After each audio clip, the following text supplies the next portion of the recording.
Yra Lietuvoje vietų, kurios tarsi iš naujo gaivina savo esmę, žengdamos atgimimo keliu. Aš žinau, kad tos žemės žmonės pradėjo gyventi mažni 9000 metų atgal. Al pirmas iki Rietaus rašytinių šaltinių paminėtas 1253 metas. Jie, ir aš dar žinau, kad visas grožybės čia prasidėjo Oginskių valdymo laikas. Nai. Pirmoji bulvė, spėjama, kad užauginti Rietave, Lietuvoje. Jin atvežta iš vakarų Europos ir pasodinta Rietavo Oginskių dvare.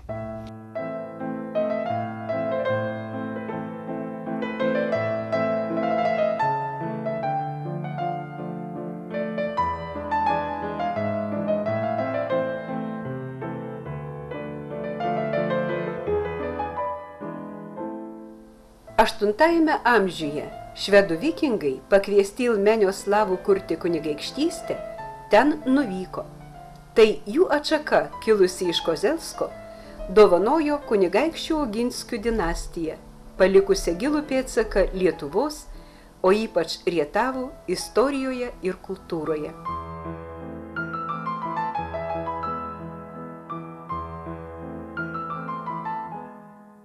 Tėvynės labui įnešu savąją dalį, turtą ir darbą, gyvenimą.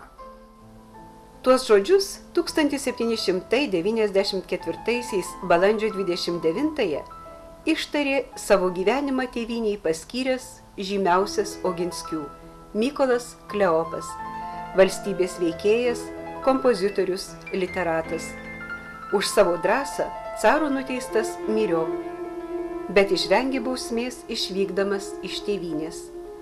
Klajonėse ir ilgesyje sukūrė garsųjį polonezą Atsisveikinimas su tėvyne.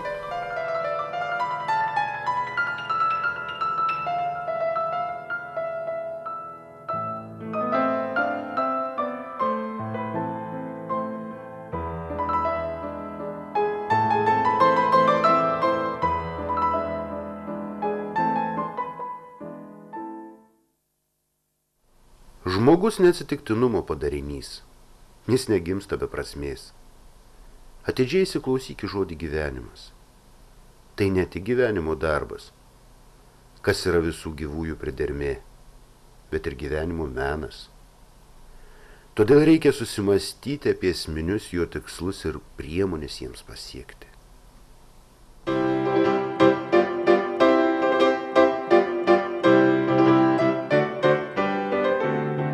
Kleopo Oginskio pamokymai 14-mečiam savo sūnui Irenėjui nenuėjo veltui.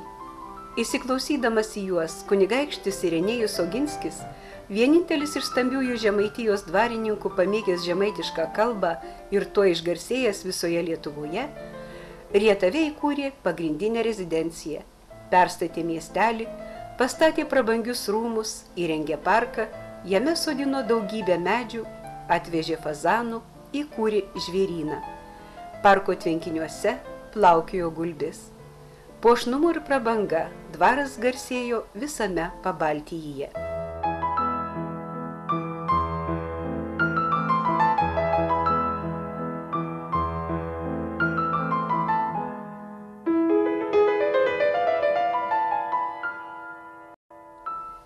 Rietave valstiečiai gyveno geriau nei kituose dvaruose, valgė sočiau, rengėsi šilčiau. Kunigaikštis savo dvare 1835 metais panaikino lažą, lankė valstiečius, mokydamas juos ūkininkauti, veisti sodus, auginti linus, kasti tvenkinius, auginti žuvis, gyvulius. Rietavas keitėsi nuo daugybės naujovių ir pertvarkymų. Čia atidaryta pirmoji Lietuvos agronomijos mokykla, nykstančiųjų žemaitukų veislės arklių veislynas. Tankiausias žmogus 3 daiktas pasiekia: gražių gyvenimu, šveisių apdaru ir puikias arkles. Bet reik žinoti, kad gražus numa, šveisus apdars į puikus arkle daug pinigų ištrauk. O kad auginsi gražius arklius, tai anie tau vislą pateks. Į skolas apmokės. Apie žemaitukus savo kalendoriuose rašė Laurynas Ivinskis. Lauryno Ivinskio metskaitliai pirmieji Lietuvoje pasirodė Rietave, palaiminti šviesiojo kunigaikščio Oginskio, kaip ir Simono Daukanto knygos.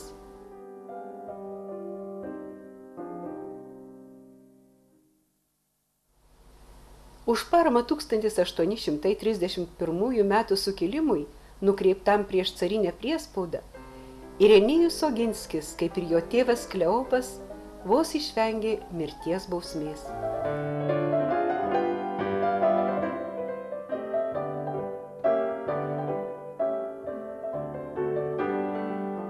Rūmuose nuolat skambėdavo muzika. Čia susiformavo Rietavo muzikinės tradicijos.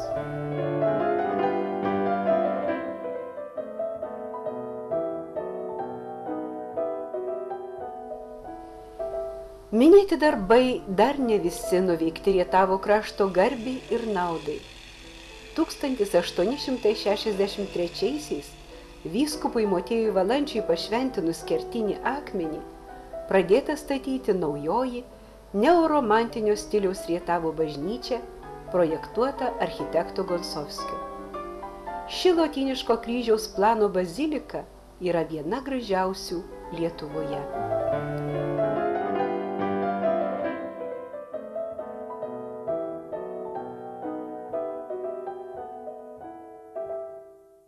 Tūkstantis 892 balandžio 17. Rietavo šventovėje sušvinta pirmoji elektros lemputė Lietuvoje. Tai įvyko praėjus 13 metų po elektros lemputės išradimo ir vos 10 po pirmosios pasaulyje elektrinės atidarymo. Ir tai įvyko ne didžiuosiuose miestuose, o čia, Rietave.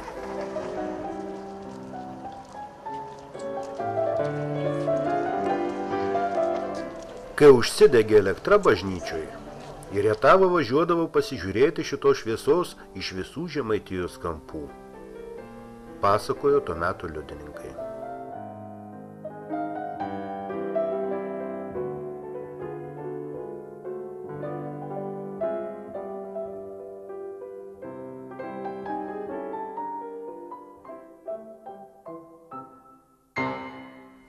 Tęsdamas Irenėjaus Oginskio siekius, jo sūnus Bogdanas toliau rūpinosi miesto gerovę ir klestėjimu. Ne veltui Oginskių dinastijos laikotarpis laikomas Rietavo aukso amžiumi. Čia 1882 nutiesta pirmoji telefono linija Lietuvoje. Rietave pastatytas vandens bokštas su vėjo jėgaine, klestėjo pramonė. Šviesa iš šio krašto sklido per knygas, lietuvių kalbą, muziką. Čia atidaryta pirmoji profesionali muzikos mokykla Lietuvoje. Grojo 60 muzikantų simfoninis ir pučiamųjų orkestras. Garsinės Lietuvą toli už jos ribų. Šios tradicijos tęsiamos ir šiandien.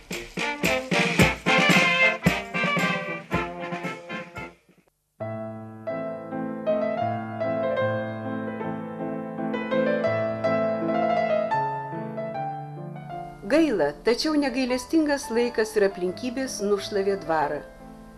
Tik nepajėgė sunaikinti to, ką šviesiosios kunigaikščio asmenybės puoselėjo, paliko ateinančioms kartoms ragindamos. Žmogus ne atsitiktinumo padarinys, jis negimsta be prasmės.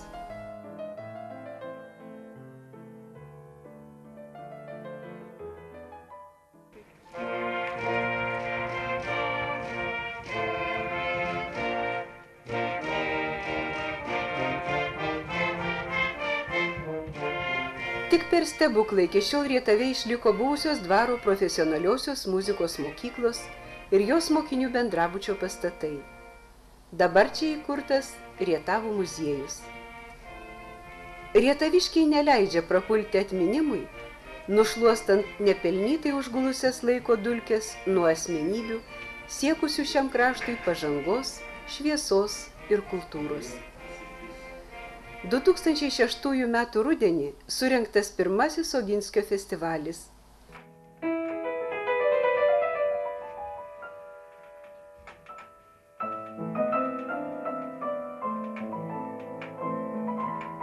Jame koncertavo Oginskių dinastijos palikuonis Ivo Zaluskis iš Didžiosios Britanijos.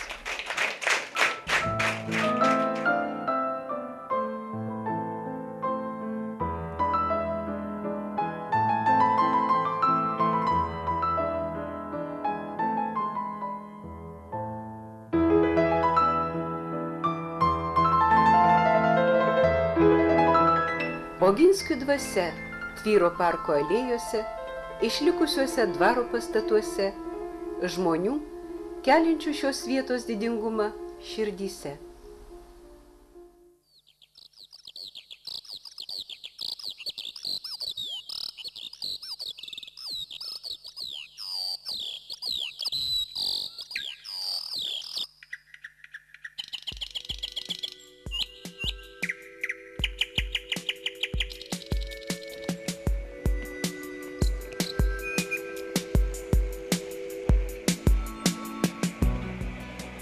Rietavo kraštas atkuria ir ugdo savo iškiliąsias tradicijas, gerbdamas savitumą, saugodamas, kuo yra turtingas.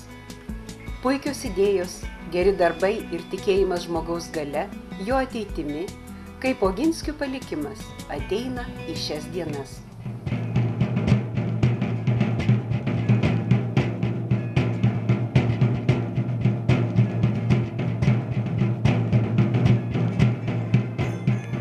Nuo seno didelius ir mažus, tėvelius ir vaikučius, senelius ir prosenelius į didžią šventę kviečia dangiškojo Mykolo Arkangelo, tarpininko tarp Dievo ir žmonių, atnešusio šviesos ir gėrio pergalę diena. Ši diena rugsėjo 29-ąją iškilmingai būdavo švenčiama dar kunigaikščių Oginskių laikais.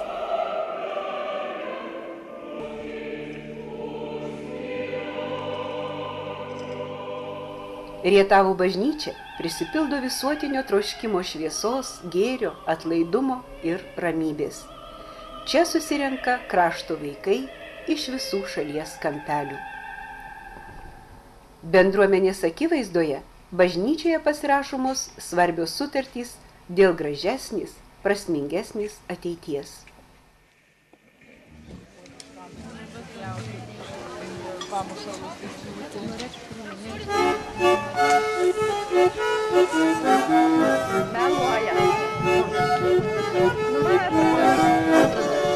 Čia dainos liesis, kojos pačios trepsės, pilnos skanumynais palepinsite, kviečia mykolinių kermošius, į kurį suguža Rietavo krašto žemaičiai iš visų apylinkių.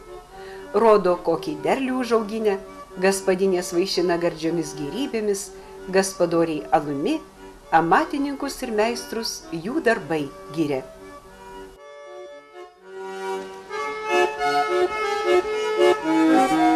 Visų akis traukia šauniųjų žemaitukų konkūras, primenantis kunigaikščių Oginskių rūpestį juos išsaugoti. Atkurta Rietavo savivaldybė, tarsi vešlus augalas, sulapojo, pražydo. Atkūrus savivaldą, Rietavas kultūrinė ir ūkinė prasme išgyvena savotišką renesansą. Išsiplėtė bendradarbiavimas ryšiai su užsienio šalimis. Dar 2000 metais atkūrę Rietavos savivaldybę, davėme savo priesaką dirbti žmonėms, žmonių labui, žmonių geroviai. Iki šios dienos šito priesako mes laikomės. Stiprėjant Rietavo savivaldybei, svarbiausias tikslas tampa tvirtos Rietavo krašto bendruomenės sukūrimas, atsakomybė už kiekvieną bendruomenės narį ir parama jam. Rietavo parapijos senelių globos namuose jauku ir šilta. Pagarba senatvei, globa ir rūpestis – tai kertiniai akmenys, kuriais remiasi dabartinė diena.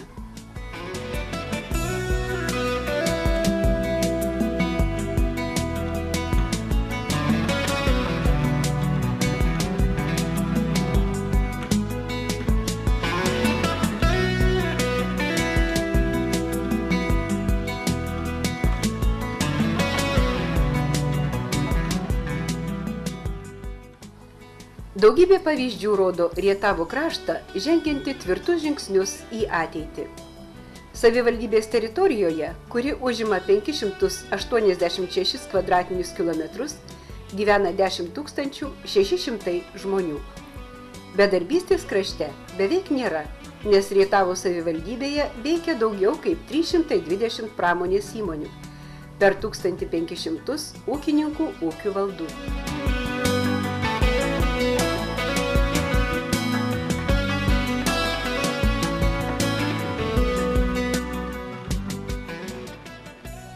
Rietavo pakraštyje įsikūrusi uždaroji akcinė bendrovė Plungės Lagūna, viena didžiausių statybinių įmonių Žemaitijoje.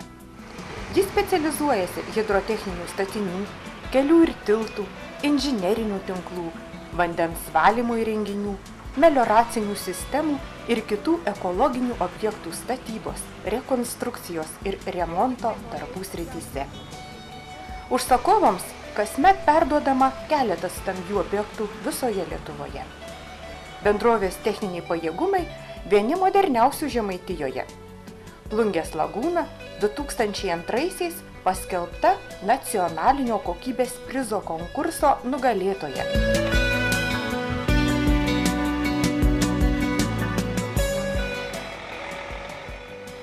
Akcinė bendrovė Rietavo veterinarinė sanitarija vienintelė Lietuvoje teikia gyvulinės kilmės šalutinių produktų utilizavimo, perdirbimo paslaugas. Surenka atliekas iš mėsos perdirbimo įmonių, skerdyklų, žemės ūkio bendrovių, taip pat kritusius gyvulius. Modernizuotos ir ES standartus atitinkančios įmonės pajėgumai apie 54 000 tonų per metus.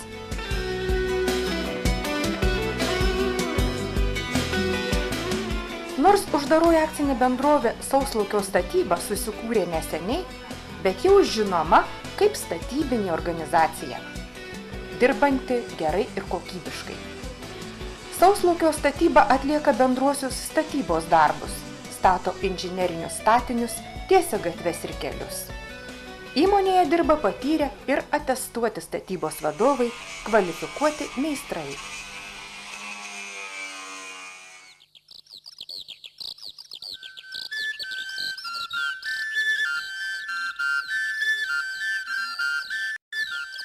Dešimtis tūkstančių metų gamta kūrė ir atidavė žmogui saugoti aukštojo Tyro pelkę, įstabų tundros gabalėlį, kurio iki šiol nepalietė naikinanti ranka. Aukštasis Tyras su apsaugos juosta driekėsi 812 hektarų ir yra paskelbtas telmologiniu draustiniu.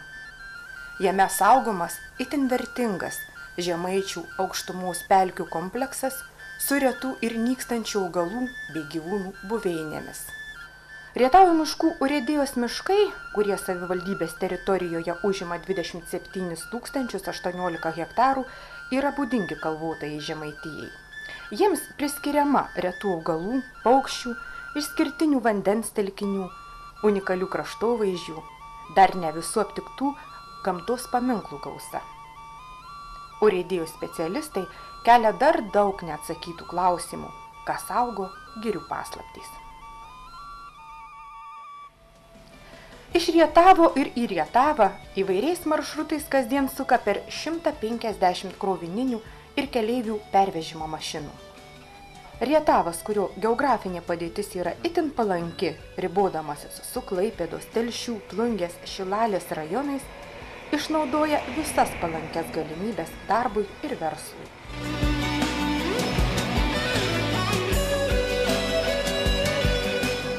Jeigu kam reikia adatos ar netgi kombaino, keliauja į Rietavo turgų, nes tai didžiausias turgus vakarų Lietuvoje. Į Rietavo turgų atvažiuoja ne tik tie, kas nori parduoti ar įsigyti automobilį, kam reikia žemės ūkio mašinų. Čia galima pirkti ir parduoti, rasti, derėtis ir džiaugtis radus tai, ko seniai ieškojai. Per savaitgalį Rietavo turguje apsilanko nuo 15 iki 20 000 pirkėjų.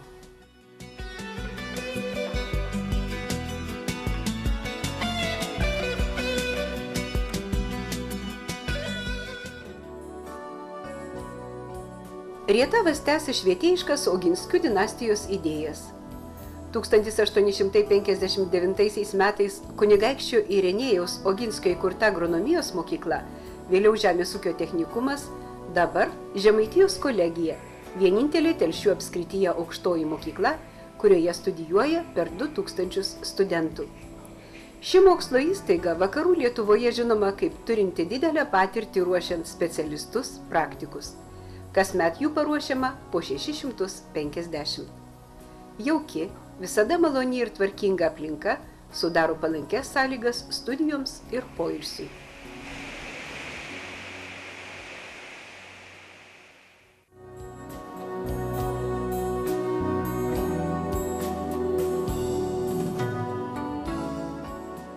Rietavo augalų veislių tyrimų stotis dirba, kad neišnyktų augalų veislės, kurias kūrė ir puoselėjo kelios mūsų šalies žemdirbių kartos.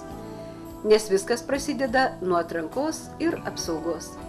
Būtina tyrinėti, kas vyksta augalo viduje, veikiant išorės sąlygoms, nes ateinantis amžius gali atnešti didelių pokyčių.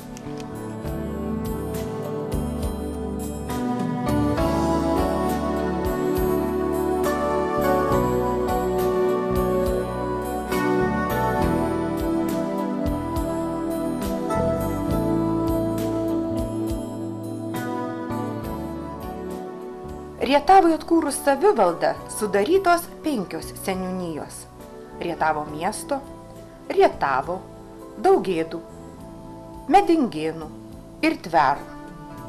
Kaimiškose teritorijose gyvena 61% gyventojų.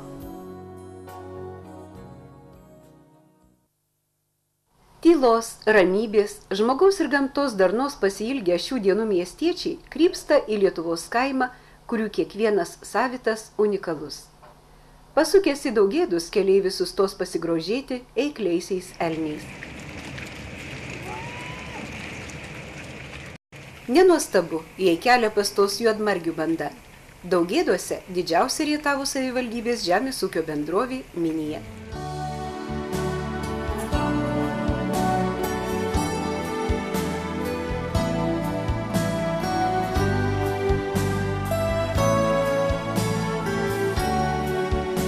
Čia gyvenantys žmonės jautrus grožiui, jį patys kuria ir saugo, kas Dievo duota.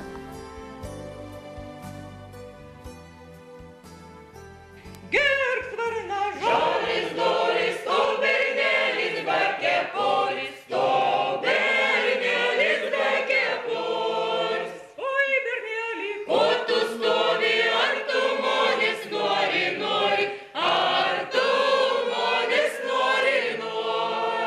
Ja aš tavęs nenorėčiau, ta prisvermena stovėčiau, ta prisvermena stovėčiau. Burtis dainoje ir darbe toks Medingėnų žemaičių principas, nes jie įsitikinę, į ką jaunas įprasi, tą senas rasi. Išsiaiškinęs, ko Medingėnuose labiausiai stinga, bendruomenės jaunimas atsiraitojo rankovės ir prie Minijos ištakų ėmėsi kurti poilsiavietę. Pasisemti tvirtybės einama prie Montrimų ąžuolo. Sakoma, kad šis ąžuolas mena Vytauto didžiojo prisilietimą. Antraip ar būtų Medingėnų centre atsiradęs paminklas nemariajam valdovui. Ar būtų jis išsaugotas laikmečio audruose. Garsus Medingėnų dvaras minimas jau 1253 metais. O švenčiausiosios trejybės neogotikinio stiliaus bažnyčia garsi ne tik vertingais XIX amžiaus meistrų dailės kūriniais, bet ir tuo, kad čia krikštyta rašytoja Šatrijos ragana.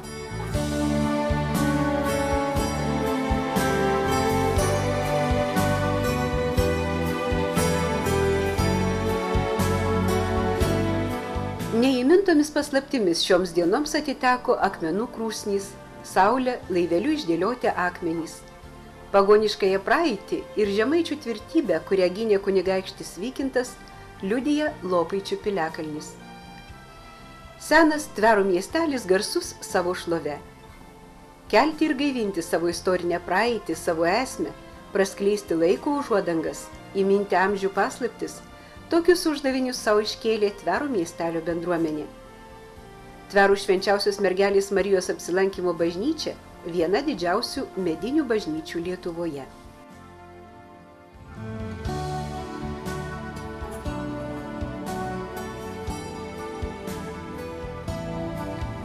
Padėti iš virtinės darbų neatsiplėšiančiam kaimo žmogui atsikratyti ar bent sumažinti sveikatos negalavimus. Tokiais rūpesčiais gyvena Labardžių kaimo bendruomenė. Nuo minties įkurti kaimo poilsio parką nenaudingame Šabakštyne prie Aitros, nuo pirmųjų kaimo švenčių prasidėjo Labardžių atgimimas. Įgyvendindami sumanymus labardiškiai puoselėja mintis apie geresnius kelius, kokybiškesnį vandenį, prasmingesnį laisvalaikį. Aplinkos grožį, malonius kampelius kuria daugelis kaimo žmonių. Neseniai įsikūrusi Liolių bendruomenė pirmiausia aiškinosi, kiek ir kokių gyventojų yra, kaip jie gyvena, ko trūksta. Įrengė salę susibūrimams, sukvietė kraštiečių šventę. Ateityje bendruomenė mato daug uždavinių. Vienas svarbiausių – vandens kokybės gerinimas.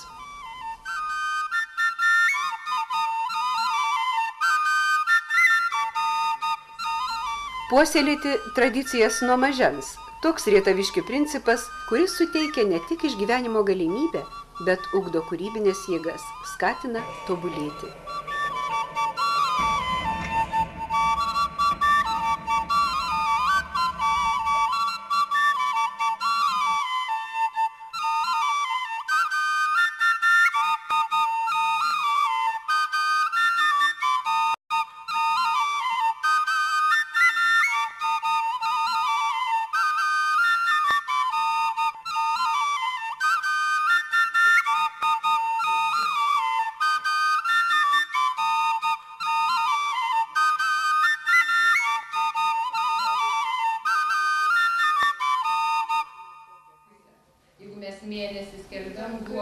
Rietaviškių akiratis ir interesai plečiasi.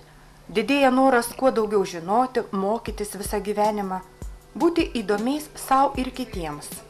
2002 metais įsteigtas Rietavo verslo ir informacijos centras rūpinasi naujų verslų pritraukimu į Rietavo savivaldybę. Konsultuoja vietos gyventojus įvairiais su verslu susijusiais klausimais. Centras tapo ir vietos veiklos grupės Pajūrio iniciatyvos susikaupimo vieta, varomąja jėga, kuri susitelkė bendriems sprendimams. Ieškoti savitumo, išskirtinumo, tokį uždavinį kelia rietaviškiai. Rasti būdų pritraukti svečią, sudominti ne tik istorinėmis ar gamtos vertybėmis, bet pateikti ir tai, kas būdinga šio krašto virtuviai. Žemaitiška cebulinė, šmontalas, įvairiausių rūšių kastinis, sūriai, medus – tai dar ne viskas, kuo pavaišina keleiviai žemaičiai.